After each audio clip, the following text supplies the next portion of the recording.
Guys, naaalala niyo pa naman guys yung sugat ko guys sa paa dahil ako guys nalaglag dun guys sa may upuan.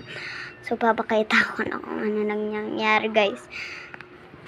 Tapos na guys lahat ng mga nangyayari sa akin. Okay. So ayan na guys nangyayari guys may sugat ko. Yun yung mas padami. Ayan. Tapos ayan. Alam niyo naman yung kung binidyohan guys. Alam nyo guys, yung guess what, I got hurt. Ayun, kaya masakit guys yung paa ko. Nalaglag kasi ako guys nandoon. Kaya, ano nyo lang to guys. Panoodin guys ng full hanggang to guys maubos. You know that. Yung ganyan no. Sana lang guys, mag-get 100 likes na ako guys. Kasi, like and subscribe para alam nyo naman. So, mag-like kayo guys. So,